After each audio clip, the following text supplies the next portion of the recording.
O PT tá pensando de maneira maquiavélica enquanto projeto de poder. E nós temos que começar a pensar assim. E eu digo isso porque ontem eu fui num podcast e eu fui criticado por uma fala minha. Vai no meu Twitter e veja só o que eu falei ali. E nós precisamos falar nesses termos para a próxima eleição. Tá? Isso aqui é bem importante porque isso é a única resposta possível. Só pra fazer propaganda, corte do Black Jaguar.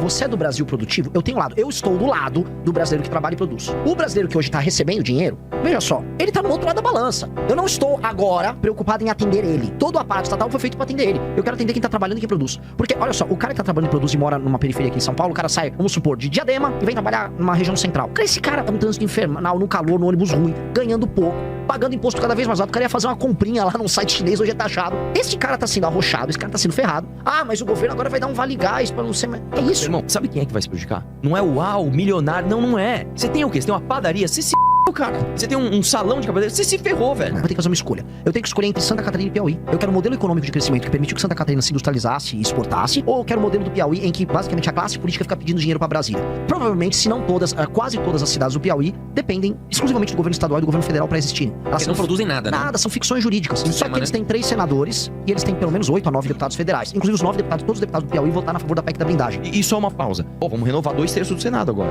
26. Não, quero ver se ele é a favor da anistia do mito. Você não tá pensando no teu país, cara. Que é desesperadora a situação. Fiscalmente Você não falando. acha que o Bolsonaro, se ele fosse preso, batesse no peito e falasse, não, liberem a galera que tava lá no no dia 8, Bolsonaro. eu vou Vamos pra lá. cadeia. Tá na hora da gente demonstrar que a gente tem lado. E vamos começar. Quem é o nosso lado? Primeiro tudo, todo mundo, a massa de brasileiros que trabalha e produz. Nós temos que chegar ao poder e nós temos que olhar por essas pessoas antes de tudo. A massa de brasileiros que trabalha e produz. A massa de brasileiros que está botando dinheiro dentro do cofre do governo federal. Nós temos que olhar para eles primeiro. E aí, mas o cara que tá no auxílio, eu quero que ele saia do auxílio. Eu quero que ele viva numa cidade decente, quero que os filhos dele tenham uma capacidade produtiva. Agora, entretanto, eu vou olhar pro brasileiro que trabalha e produz. É uma questão de escolha, assim. Os meus inimigos do PT, os inimigos do PT, fizeram uma escolha. É hora da gente fazer uma escolha. E no início será detrimental, sim. Será detrimental. Você vai ter que dar um foco maior em quem trabalha e produz. O cara que tá botando comida na mesa de milhões de brasileiros, que é o brasileiro que trabalha e produz, não importa se ele é um lixeiro, se ele é um vendedor numa loja, se ele é o dono da loja, se ele é um motoboy, se ele é um entregador, se ele é um motorista de Uber, se ele é um cozinheiro, se ele é um contador, se ele é um assistente financeiro, não importa. Esse cara, a vida dele tem que deixar de ser um inferno maldito. E esse cara tá botando a comida na mesa de milhões de outros brasileiros que não estão tendo o mesmo sacrifício que ele. Não é justo, cara. Não é justo. Tá errado isso. E aí vai o vagabundo do Haddad, o bosta do Haddad. Rizzo, falei. Mas B-O-S-T-A tá permitido. Não é um xingamento. Não é um palavrão. Vamos lá. Não exagerei. Eu prometo que foi o... Fiquei numa zona cinzenta aqui e vou voltar. Mas esse cara, esse sujeito vai... Propõe, que legal, mais uma vitória. Então, deixa eu entender. Economicamente, o ministro da Fazenda no Brasil tá propondo vale gás, tá propondo transporte gratuito pra todo mundo no transporte público e energia elétrica gratuita. Ai, que gostoso. E aí, pro resto da população, imposto. Que gostoso. Só que entenda, numa questão de uma guerra faccional, porque o Brasil vive uma guerra faccional, o PT tá jogando direitinho. O PT tá jogando fino da bola. E vão. Se nós não conseguimos levantar um exército pra enfrentar esses caras, do ponto de vista eleitoral, eles vão ganhar a eleição. Mesmo estando mortos no começo do ano, davam o PT como morto. O que o PT fez? A estratégia clássica de sair convencendo o próprio eleitor, comprando o próprio eleitor. Eles voltaram pro modelo antigo, esconder a Janja. Quase vocês não ouvem falar da Janja. O Eduardo Bananinha deu uma causa universal pro governo. Estou enfrentando o demônio do Trump. E mesmo com o governo quebrado, estão aí distribuindo benesse. Tome benesse, tome benesse. É isso? Nós temos que escolher o lado. E tem que ser um lado. Porque o outro lado acha que é detrimental. Se você perguntar pra um cara da lógica assistencial, ele acha que tem que dar tudo pra ele. Dá pra mim, me dê papai, eu quero. Nós temos que escolher. E essa é uma escolha, vamos colocar aqui, de foco e de país. Cara, eu quero entender a mente de um cara que sai pra trabalhar aqui em São Paulo pra ganhar R$ 2.500 e sai lá do final da periferia, cruza a cidade, volta, bairro ruim, paisagem feia, cidade suja, cidade feia, insegurança, risco de ser assaltado, e aí ele bota comida na mesa dos filhos dele. Esse cara, pelo amor de Deus, gente, esse cara é um herói. Esse cara é um herói. Esse cara, e ninguém tá olhando por esse cara. E o cara que contrata ele, outro herói. Aí tá lá o Haddad falando, não, mas olha só, fica tranquilo que agora vai ter luz de graça pra quem já tá produzindo pouco. Não dá, cara. Mas eles estão vencendo a guerra faccional, porque eles entenderam que é uma guerra. Nosso campo não entende que é uma guerra. O nosso campo, na verdade, não entende nada. Nosso campo sequer entendeu o que tá em disputa. O que tá em disputa é a inviabilização do Brasil como pacto e a inviabilização do Brasil como Estado. O modelo de Estado brasileiro é um modelo de expropriação. É expoliação e expropriação de quem trabalha e produz para que uma máquina vá, conduza esse dinheiro e faça populismo. É o famoso acordo topo-base. O topo da pirâmide político, sindical e assistencial que está no governo federal, aí mistura com o judiciário, pega o dinheiro do Brasil que trabalha e produz, processa esse dinheiro, se alimenta e manda os restos para a base. O meio paga a conta. E mais, no meio eu vou incluir inclusive o empresariado brasileiro. Esse acordo topo-base comprime quem tá no meio. É um acordo populista do topo para com a base. Tem que ser rompido esse acordo topo-base. É claro que é um acordo topo-base. O meio tá... Entendeu? E como é que você vai arrancar? Como é que vai chegar o próximo presidente e vai arrancar essas benesses? Pois eu já tô avisando. Se eu chegar à presidência da República, eu vou arrancar a maior parte dessas benesses. Ah, vai ficar impopular. Vai ter que arrancar. Não dá. Não dá porque tá colapsando. E se é pra alguém ter benesse, é o nosso eleitor. Tô falando sério. Que é quem? Que é quem trabalha e produz. Se é pra alguém ter benesse, é quem trabalha e produz. Que será nosso eleitor.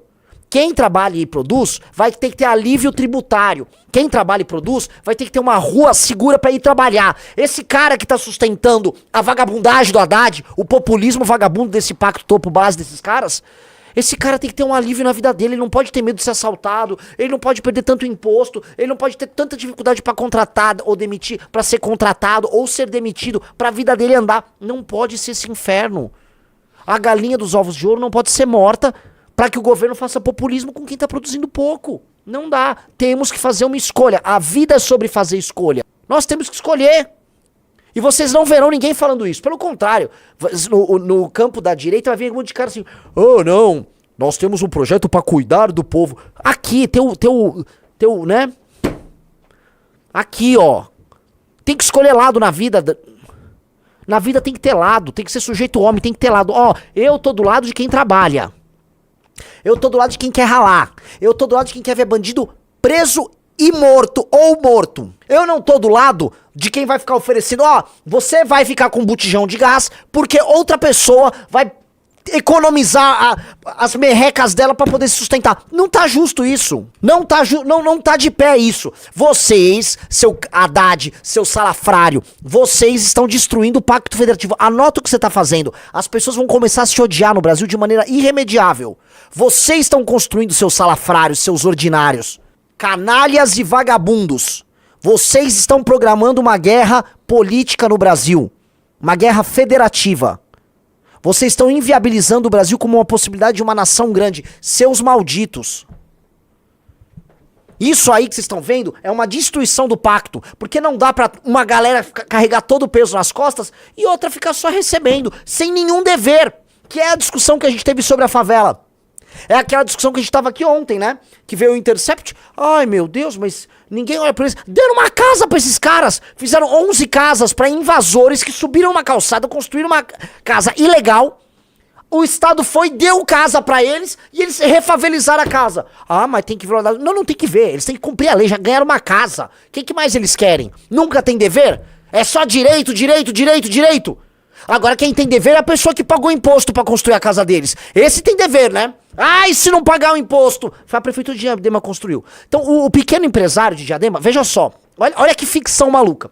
O cara dono de um boteco em Diadema, que tem que pagar o IPTU do lugar, os impostos municipais. Se aquele cara botar, o dono do boteco, uma mesa na calçada, e não tiver na métrica permitida pra prefeitura, vai vir um fiscal vagabundo, um canalha, e vai multar ele. Canetou e mete-lhe multa. A multa que ele teve que pagar por botar uma mesa na calçada pra alguém consumir, vai direto pro cofre da prefeitura, e aí vai fazer o quê? Dentre eles, a casa pra um cara que invadiu uma calçada.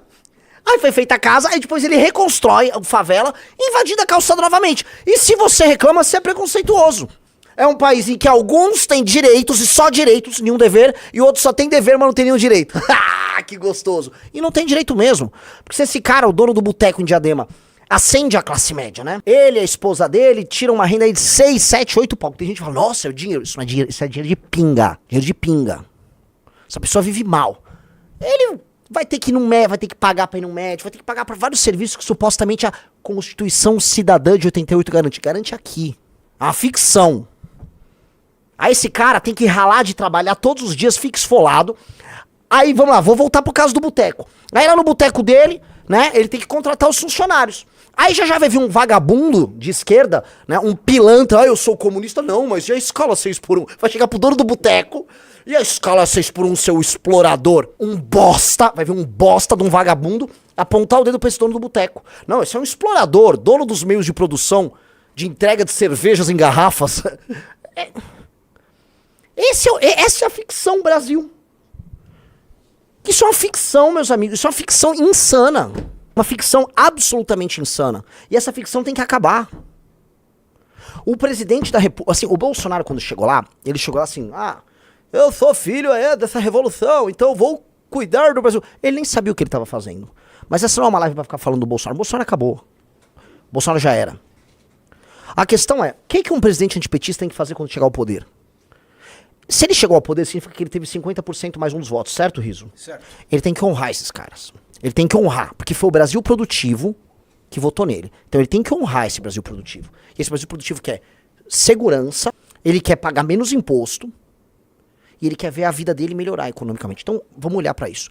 Feito isso, e fez uma reforma no Estado, nos parasitas da máquina estatal, reduziu os gastos, vai reduzir os juros, esse cara vai poder contrair dívida pagando juros menor, aí vai ter mais investimento no Brasil, tal, a vida começa a andar com esse cara produz mais, aí eu vou olhar pro Brasil improdutivo, vou olhar pro... Vamos lá, outro lado, emprego, educação pra caramba, infraestrutura, tá, e o desmame desse monte de coisa, um monte de auxílio que foi construído, um aparato no Brasil que não funciona, reforma administrativa. Agora, cara, a gente tem que chegar lá e garantir o 50% mais um, o 50% mais um, que é o 50% mais um que elegeu esse presidente da República, ele tem que ser honrado e garantido. Esse cara tem que estar feliz.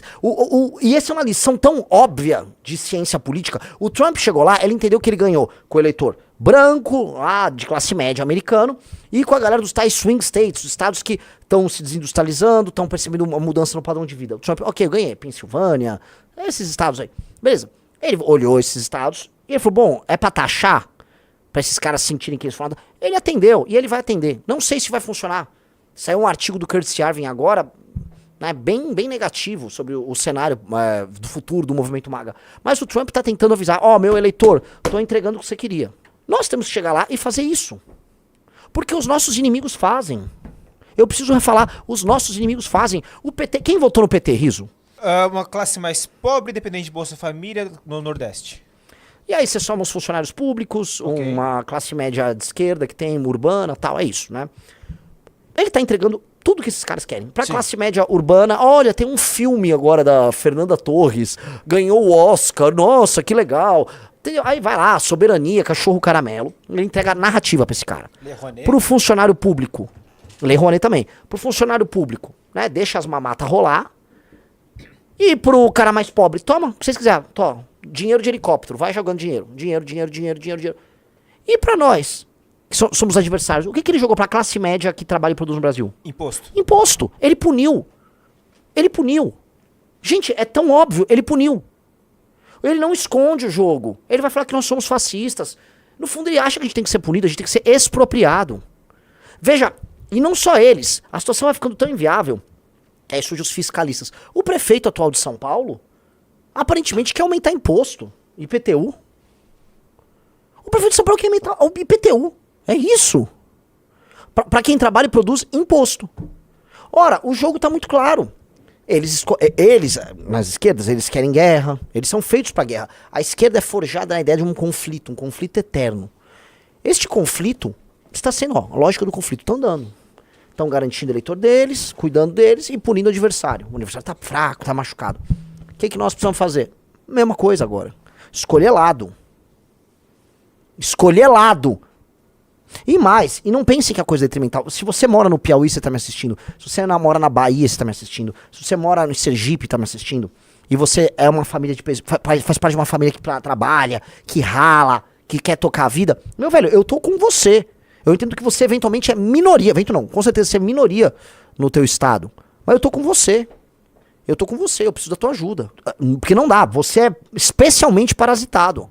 A galera produtiva no Ceará é muito parasitada. A galera produtiva no Rio Grande do Norte é muito parasitada. Eu sei disso. Eu tô com você. Mas eu tenho lado. Vocês têm que ter lado. Nosso campo tem que ter lado. Vocês estão entendendo? Isso que o Haddad está propondo é criminoso. Criminoso. Tudo que eu ouço desse governo maldito é isso. Ó, as contas públicas, sei lá o que vai acontecer, mas ó, tome dinheiro.